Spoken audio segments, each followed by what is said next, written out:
Once upon a time, a princess named Snow White lived in a castle with her father, the king, and her stepmother, the queen. Her father had always said to his daughter that she must be fair to everyone at court.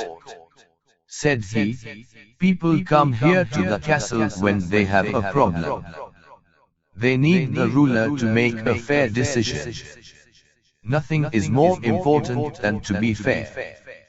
The queen, Snow White's stepmother, knew how much this meant to her husband.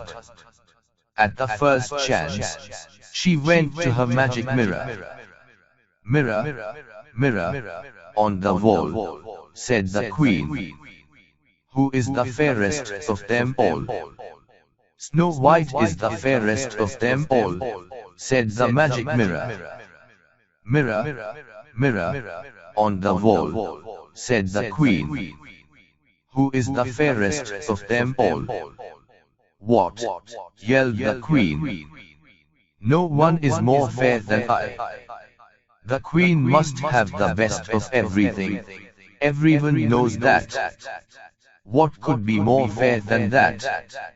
"Snow White is the fairest of them all," repeated the magic mirror. "What do you know, you are a mirror?" roared the queen. And she stormed off. Still, the queen was bothered. So bothered was she that the queen decided to be rid of the girl, once and for all. "I cannot wait another day," she declared. The queen called for her servant, a huntsman. "Find a reason to take Snow White deep into the woods," she said, pointing her long finger at the servant. "Then kill her." The queen decided, "I must be rid of that girl once and for all." The huntsman was shocked. But she was the queen, and what could he do? The next day he took Snow White into the woods. As he drew his knife to slay her, Snow White turned around. "Look," she said, taking something out of her pocket. "You have always been so good to me." She held in front of him 6 perfect arrowheads that she had carefully shaped. "Do you like them?" she said. "They are for you." "Snow White," said the huntsman, "I cannot do this." "Do what?" said Snow White. "Snow White," said the huntsman, "I cannot do this." The servant dropped to his knees. "The queen, your stepmother, ordered me to kill you," he said. "But I cannot." "She did what?" Snow White called out with alarm. "You must run away," said the huntsman. "Far into the woods, now, and never come back to the castle." Snow White turned and ran into the woods as fast as she could. Deeper and deeper she ran. It was getting dark, and the wolves were starting to howl. She tripped and her skirt was torn. Tall tree branches seemed to reach down to the very ground to grab her. She was scratched, bleeding and scared. Yet she ran on and on. It was getting dark, and the wolves were starting to howl. Then all of a sudden in the distance there was a light. Who was living so deep in the woods? She stepped up closer and saw that it was a cottage. Yet no sound came from the cottage, only light from the windows. "Hello," she said, knocking softly on the door. "Hello." No answer. The door was already a little bit open. She opened it some more and stepped in. "Hello, is anyone home?" She looked around. What a mess! She had never seen a messier living room. This cottage may be the biggest mess I ever saw, she thought.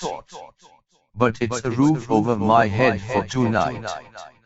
Maybe if I clean up around here, I can earn my sleep. She looked around. What a mess. As she cleaned, she thought of someone she already missed. Before her father had remarried, she and a prince who lived in the next kingdom were enjoying getting to know each other. They would take long walks in the royal garden and tell each other stories, and laugh. After the queen had moved into the castle, her stepmother had made a new rule: no more visitors. Now the prince had to slip over the palace gate in secret. He would call out to her from under her window and they could talk a bit that way. It wasn't as good as the long walks, but it was the best they could manage. Now that she had to run away from home, would she ever see him again?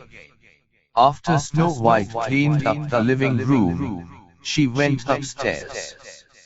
On the second floor, there were 7 little beds lined up in a row, as if for children. Tired from cleaning, Snow White yawned and lay across all 7 of the beds. Soon she fell fast asleep. Now that she had run away, would she ever see him again? In the meantime, the 7 dwarfs were heading home from a long day of working in the jewel mines. When they opened the door, you can imagine their surprise when they saw their cottage all cleaned up. "What kind of magic is this?" said one of the dwarfs, whose name was Doc. "I wouldn't mind more magic like this," said another of the dwarfs with a smile. His name was Dopey. "We would better check upstairs," said another dwarf, whose name was Grumpy. "Something is fishy around here, that's for sure." There, lying across all their beds, was a young lady, fast asleep. "Who are you?" said all the dwarfs at once. There, lying across all their beds, was a young lady, fast asleep. Snow White bolted away. The 7 dwarfs could tell she was as surprised as they were. Soon they all relaxed and shared their stories. Snow White learned their names: Bashful, Doc, Dopey, Grumpy, Happy, Sleepy, and Sneezy.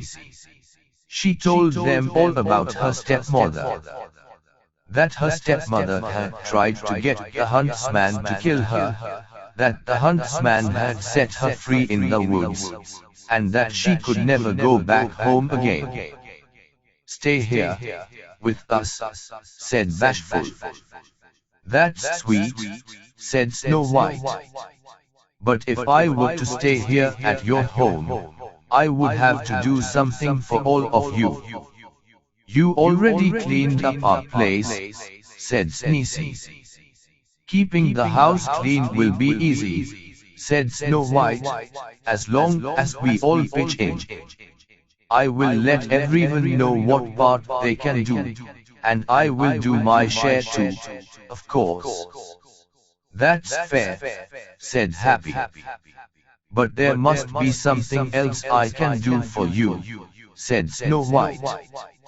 "That's fair," said Happy. The 7 dwarfs shrugged.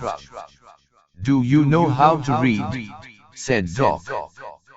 "We have these books filled with wonderful tales and would love to be able to read them." And so it was agreed that Snow White would give them reading lessons. To celebrate their new friendship, Snow White and the 7 dwarfs sang and danced the night away. The next morning, before they left for work, the 7 dwarfs warned Snow White she must not open the door to anyone. After all, who knows what evil her stepmother might do? The princes nodded in agreement, and the dwarfs left the house. The princess prepared her first reading lesson. She also prepared a good hot meal for the 7 dwarfs when they returned home that night. And so the days passed. After all, who knows what evil the queen might do? Back at the castle, the queen marched up to her mirror. Mirror, mirror on the wall, she demanded. Who is the fairest of them all? Snow White is the fairest of them all, said the magic mirror. That's impossible, screamed the queen. The girl is no longer alive. Snow White lives, said the magic mirror. And an image was shown on the mirror of Snow White living in the cottage of the 7 dwarfs. The queen turned red with rage. She screamed, "She will not get away with this." Snow White lives, said the magic mirror. At the cottage of the dwarfs the next afternoon, when the 7 dwarfs were away at work, there was a knock on the door. "Who is it?" said Snow White. She remembered the warning of the 7 dwarfs not to open the door to anyone. "It's only a poor old woman," came a squeaky voice, "selling apples." Yet it was the evil queen, disguised as an old woman. "It's raining out here, my dear," said her voice through the door. "Please let me in." Poor thing, thought Snow White, having to go door to door selling apples in the rain. And so she opened the door. Yet it was the evil queen, in disguise as an old woman. "Take a look at this big red apple," said the old woman, who, as you know by now, was really the queen in disguise. She held the red apple close to Snow White's face. "Lovely, my dear, isn't it?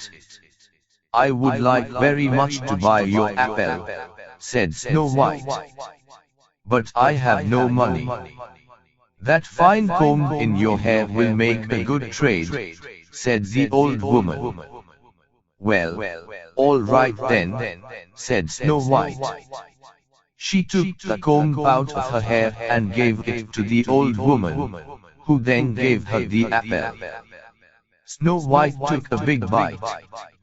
Alas, the fruit was poisoned. At once, Snow White fell to the ground in a deep sleep. "Yes," shouted the queen, pumping the air with her fists. Alas, the fruit was poisoned. Just then the door flew open. In marched the 7 dwarfs, home from the day's work. Shocked indeed they were to find Snow White lying on the floor and what must be her stepmother beside her, laughing. They chased that evil queen out the door, and into the storm. Up to the very top of a mountain they chased her. All of a sudden, lightning hit the mountain. The queen fell, and she was never seen again. But there was nothing to help poor Snow White. She stayed absolutely still in her deep sleep. The 7 dwarfs gently lifted her into a glass coffin. Day and night they kept watch over her. One day, the prince happened to pass through. Ever since he had learned that Snow White was missing at the castle, he was searching for her, far and wide. Now he had finally found her, but in such a state. The prince pulled open the glass coffin. Her face seemed so fresh, even in that deep sleep. He gently took one of Snow White's hands in his own and kissed it. At once, Snow White's eyes opened. With love's first kiss, the evil queen's spell was forever gone. Now nothing stood in the way for Snow White and the prince to be together forever. They returned to the kingdom and lived happily ever after.